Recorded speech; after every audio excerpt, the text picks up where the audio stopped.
الله الرحمن الرحيم السلام عليكم ورحمة الله وبركاته كلنتي وعن أو ناكسن داوداشي قيمها إيه قاية له ميل بعد إيه دعوة نسان ويوتيوب جنال كأمين معلن وحرجينا يا إن وعنتهين داوداشي إذا ما أنت وح يصورت كشيء إن لكلمة فلسطين قليف يوسف أو كمد gabdhaha hal abuurka leh ee ku dhaqan magaalada Muqdisho Falastiin ku soo dhawow YouTube channelka Aamino Macalin anagi asxaabteena waxa ku leenahay soo dhawow waa mahadsan tahay Aamino Macalin ku dhawaad channelkaaga Aamino Macalin asxaabtaada dhamaantood waa salaamaya aad iyo aadna waa ugu mahadcelinayaa saaxiibada ku xiran channelka Aamino Macalin waa mahadsan tahay waa dhawaad xabiibti waa mahadsan tahay Falastiin in badan waxaad ka mid tahay gabdhaha hal abuurka leh isla mar ahaantaana sameeyo gabayada bal inooga waran horta hore hal abuurka kani iyo saameynta uu kugu leeyahay Aamino waa mahadsan tahay hal abuurka runtii saameyn weyn ugu leeyahay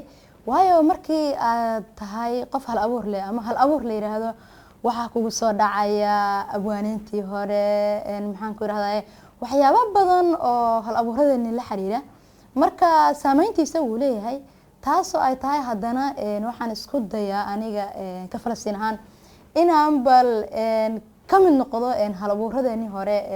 qiimaha lahaa inkastoo aan gaari karin hadana booskooda ayaan isku dayaa marka sidaas baan wax u curiyaa aan bahda hal abuurka aan qayb uga ahay waan rajaynayaa inaan gaari doono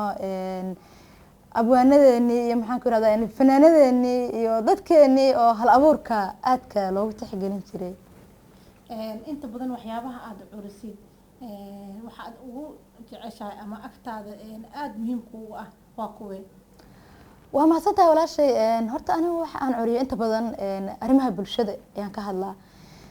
wadankeena oo kale arrimaha bulshada wax on anaga nala xiriira aan inta badan xooga saaraa marka waxaan ugu jecelahay inaan ka hadlo arrimaha bulshada nooc kasta ha ahaato gees kasta ay tahayba uma badna gabdhaheena in gabayo iyo waxyaabo saas camal sameeyaan sida ka warqabna marar badan ayaa shaashadaha ka soo muuqatay adigoo gabayo wacyigelin ah sameynaya marka gabaygii kuugu yacni saameynta badnaa ama adiga xaggaaga kuugu muhiimsanaa ee aad sameysay keebuu ahaa waa mahadsantahay walaashay runtii gabaygii aan sameeyo aadka igu muhiimsanaa waxa uu ahaa gabay af Soomaaliga aan ku dhiirigelinayay laakiin sidaas oo ay tahay gabaygaasi aad buu igu muhiimsanaa waayo waxa jirtay tartan aan kaalin uga galay oo gabaygaasi dabcan waxa la oran karaa inta badan bahda hal abuurka ama abwaaninta ma arkin qof abwaana oo maanta shahaado lagu siiyo leeyahay qofkaasi abwaan weey shahaadadaas ka qaatay marka gabaygaasi waxa uu saameyn igu lahaa shahaado la igu siiyay ina abwaan ahay marka maadaama shahaado la igu siiyay oo la yiri abwaan tahay oo aan shahaado ku qaatay runtii saameyn igu lahaa laakiin waxa jira gabayo kale oo aad aniga ii taabta ama se ka hadlaya waaqaca aan ku jirno kaas oo aad isaguna muhiimadiisa u leh marka wabadii noloshay aad u mahadsantahay maasha Allah waa wax lagu farxo run ahaantii in qof gabay uu sameeyo uu curiyo uu diyaariyo hadana uu tartan ku galo hadana uu kaalin kaga galo taasna kuugu hambalyeynayna run ahaantii waana wax wanaagsan in gabdhaha hal abuurkooda ama hibada ku jirto ay soo saaraan oo aysan la gambanin Falastiin aniga asxaabteeda waxaan ku leenahay bal hal iyo labo maxaad noo marin kartaa gabayada qurquruxda badnaa aan dhageysanay waa mahadsantahay walaashay laba gabay baan ku marinayaa gabayadeeda gabay ugu horeeya waxa noqonayaa gabaygaas aan hortiisa ku sheegay shahaadada lagu siiyay tartanka ka qayb galay waa gabayga afka hooyo marka waxaan iri hamiga iyo xasuustaan rabaa inaan wax haybshaay oo markaas aan isku dayayo inaan ka hadlo bal af Soomaaligi iyo halku marayo iyo aniga inaas baan markaasi aan ka hadlayay marka waxaan siri bal dadkii ku dhiirigeliyo adiguna hal abuurnimada aad adeegsanaysid bal dadka oo qaybtaada ka qaada dhiirigelinta afka Soomaaliga marka waxaan iri hamiga iyo xasuustaan rabaa inaan wax haybshaay afka hooyo waa hodan dhabti waana la hubaaye habka luuqda ereyada haboon hoga tusaaleynta ha yeeshee hagaas baan ka nahoo liiciyey hadalkiiye hibadiiyo waadhii saxnayd waan ka hurudnaaye ishaybiya halkuu maanta yaal waa su-aaleede mar haddaan hufnaan gees kastaba heegan loo noqonin afku waa haldoore haddaan laysla wada haynin hadafkaan lahayn waa qabye hadda ka ilaal inahaasi baa kamid ahaay runtii markaasi ku dhiirigelinayay in bulshadu ay afka aad iyo aad run ahaantii Falastiin ma dhihi karnaa gabaygaas halkii la rabay ayaad dhigtay li'annahu maanta sida ognahayba af Soomaaliga ama afkeena hooyo ee quruxda badna ee qiimaha leh ee murtida leh ee madadaalada leh maanta waxaad moodaa in sidaa sheegtay in uu u baahan yahay in haada laga ilaalisho wuuna baliicay run ahaantii sida maanta dhalinyaradan ay isticmaalayaan in siduu yahay waa kaaf iyo kala dheeri marka maxaa kugu dhaliyay ma waxaad aragtay isticmaalka afka haada ka ilaalish yani wax hadal waxa weeyaan meel fog gaaraya marka gabaygaas qoraalkiis maxaa kugu dhaliyay waad mahadsantahay Aamina gabaygaasi horta waxa igu dhaliyay waxaan arkay af Soomaaligi oo aad noogu hooseeya waxaan arkay iskuulaadka oo kale aan tusaale u soo qaatay markii gabaygaas uu igu dhalanayay ama fikirkiisa aan hal abuurayay iskuulada waxa lagu dhigaa sidaan ognahay 5 maalin bay ardaydu casharada qaataan marka waan darsay waxaan arkay iskuulkii dhamaa 5 maalin casharka la qaadanayay oo hal maalin Soomaaliga uga jiro marka waa dareemi karaa wadan qof kasta oo Soomaaliya uu dareemi karaa wadan dhan oo af leh oo dhaqan leh oo hadana af Soomaaligi ardaydii wax lagu ay ku baran lahaayeen ama dhaqan ha ahaato ama afkooda ha ahaato ay ku baran lahaayeen hal maalin uu ka soo galayo dabcan ardayga maanta intaas maalin casharada uu qaadanayo hal xiisad xitaa haltaas maalin hadii ay laba xiisad qaadan lahaayeen waa macquul hal xiisad oo kamid ah ay u soo galayso 30 daqiiqo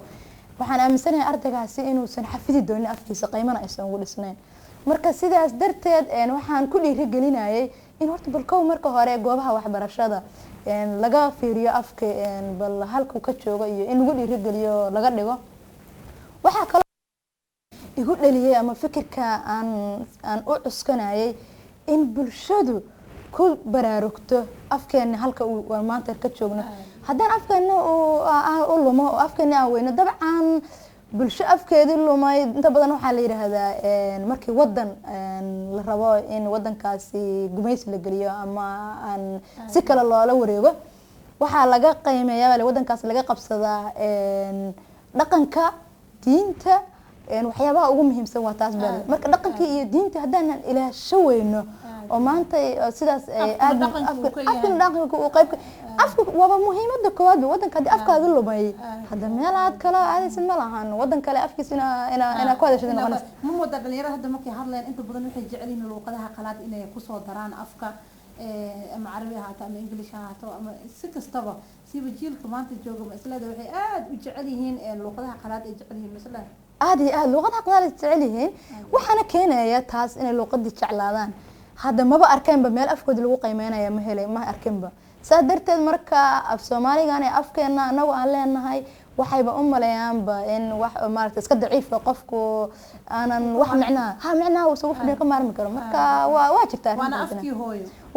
hooyo loo yirina waa wax meesha ku jira aad iyo aad marka runtii waa aad iyo aad u mahadsantahay Falastiin waa wax meesha ku jira horta in qofka wadaniyada iyo dhaqanka uu ku fara adeega maxaa yeelay dhaqankaaga waa wax adiga aad gaar u leedahay oo wadan kale uusan kula lahaaneen aad iyo afkaaguna waa de luqadaada hooyo aad u dhalatay in haada laga ilaaliyo in yani habaaska laga tiro waa wax meesha ku jira Falastiin saa ognahay gabdhaha waxaa jira gabdho badan oo hibo leh oo hal abuur leh laakiin way la gambadaan ka waran aad iyo aad runtii way la gambadaan aniga waa qayb ka ah dadka la gambanaya marka waxa la yahay runtii gabdhahaas la gambanaya aan soo bandhigi karin hibadii ku jirto hadana aan soo bandhigi karin oo soo gudbin karin walaalayaal ilaahay wuxuu idin siiyay hibadu xikmad iyo hibo nooc kasta ahaato waxaan leeyahay gabdhaha Soomaaliyeed aan hibadeena soo bandhigno oo hala gambanine wax alla waxaad haysaan banaanka keeno Kala faa'iido. kala halin kaga faa'iido Aad iyo adinkana faa'iido idin tahay bulshadina waa uga faa'iideynaysan marka gabdhuhu waa inay horta ogaadaan inay muhiim noo yihiinba inay soo bandhigaan hibadooda inay la yimaadaan hal abuurkooda gabdhaha aad baa loogu baahan yahay inay ka qayb qaataan hal abuurka aad iyo aad gabadhii kaleeto aad noo heysay oo nagu dhufan karaysaa u leenahay aad iyo aad waan kugu dhufan karaa walaashay aad baad mahadsantahay gabaygaas kale aan idiin marinaya isagana magaciisa gabaygaas waxaa la yiraahdaa Soomaali buu la hadlayaa gabaygaas Soomaali guud oo dhan la hadlayaa aaminay sida ogtahayba anagu waxaan ahaan jirnay qaran jira wadan jira dal oo maaragtay libaaxi Afrikaana loogu yeeri jiray maasha Allah marka dabcan annaguna ma aanan arkin waqtigii libaaxi Afrikana loogu yeeri jiray iyo dawladnimo midna waayo waxaan ku soo barbaarnay aan ku dhalanay wadan colaad ka jirto wadan iska dhib badan wala marba marka ka dambaysa aan moodayno in xoogaa sidii aan hayna ka ranahay marka gabaygaasi wuxuu daaranaa aan kaga hadlayay dhibaatada aan ku jirno inaan dawladnimadii la'anahay adiga meelahaas uu ka hadlayay marka su'aalaan iska weydiinay su'aalaan gabaygaas iska weydiinayo waxaan yiri dhibaatadan haysataa maxay tahay baan leeyahay haddana waxaan isku dayay inaan qaybo kamida su'aalihii aan jawaabahooda balbaadi goobo marka waxaan yiri Soomaaliya maxaa qaab darrada nooga dhigay qaanta qayrkeen dawlad weeye maxaa qaranka noo diiday waxa qabsaday dadkii kale annaga yaa naqira siibay yaa qabyaaladan aan hareen qoorta noo suray qarqarsigii anagu qabiray qofalkan go'in qofba inuu qof dilaya anaga qoriga noo siiyay wax qatala nafteeniyo maxaa qaraxa noo diibay ilaahay dhulku nagu qalqo qaaliga ahaa maxaan qalabka uga qaadanoon uga qaxaynay qurba joog maxaa naga dhigiyo qaar qaxootiye su'aasha qiyaastii haddaan sadar ka soo qaato waa xumaha dadkii qaayiboon la iska qabanayn waa islaamka dhiigiisa quban lagana qiirooni waa qisaasta ruuxii midna qoolka laga siibay waa magta qaadisteedoon cidina qaalmo geel bixine qooqiyo dembigana waa horaa qooman loo raweeyey annaguna qarkaan saarannahay qaadirkeen magane haddii aan kitaabka iyo sunnada dhowrna qarankeena qodaxnimo mudeen oo nimcada kama qasowneen qarannimo waxaan heli lahaa inaan ku qanacnaaye khayraadku waa bixi lahaa beer ninkii qoday allow kuwa sharciga qaato oo allow kuwa sharciga qaabilo qaata naga yeel qalbigeena ee bowdumo khayrka ku hanuuni ducada waa ku soo gabagabeynaa marka insha Allah waa warqina badan aad iyo aad horun ahaan waa soo khulaasaysay gabaygu meel walba taabanay dhibaatada wadanka ka jirta iyo يعني دجناشة معاني لذا دولة نمد إيران أهانتي إلى أنا أقبل أمريكا أن الدعاء كسر جبجبيسي إيران أهانتي آدي أم حسن تهاي أهانتي فلسطين أنا وحنا أوران كره هلا أوركم بدي كره أبوان أيام كوير كره أم حسن تهاي أمين هلا أبوان ما أبوان أبوان كوامتك وحلفاء وحرية وحسمية وحتفترا ما قرنا سا marka ani Falastiin waxaan ku ilaa abwaanad aan ku dhiilaha ma santay aamin waxaan abuur iyo abwaan kulli hadda waxba isma dhamaan laakiinse run ahaantii waxa tahay abwaan gamban oo aan loo jeedin baa tahay walaashay way ka guuxayaan insha Allah mana ahan markii ugu dambeysay iyo markii ugu horeysay imaad doonta janalkan insha Allah waan kala qayb qaadan doonaa ka waran maxaa kula daarmaysaa gabdhaha jecel inay wax curiyaan laakiin xoogaa yara qajilaya gabdhaha yara qajilaya waxaan leeyahay walaalayaal de xishoodka horta waa fiican yahay aad buu qurux badan yahay in la xishoodo laakiin se wixii diinteenu nafarayso oo maaragtay aan xumaan ku jirin in laga xishoodo ma ahan marka waxaan leeyahay gabdhaha soo bandhiga de hala qajilinina hal abuurkiina iyo wax qabadkiina iyo aan aragno waxyaalo badan baa idinku jira waxyaabo badan runtii badan baa idinku jira oo haddii ay noo soo gudbiyaan aan wax badan noo qabanaya bulshada iyo ay kaga qayb qaadan karaan waxtarka dalka marka insha Allah waxaan rajaynayaa gabdho kasta oo hal abuur leh oo soo bandhigi karta hibadeeda in aanay la gamban marka marar badan waa kugu soo noqon doonaa Falastiin rajadaada wax curinta ka waran واش ما هتصنتها ولا شيء إن شاء الله أمينة معلن بيت كذا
asxaabtaadii run ahaantii ما شاء الله aad baan u salaamayaa asxaabtaada qiimaha badan aad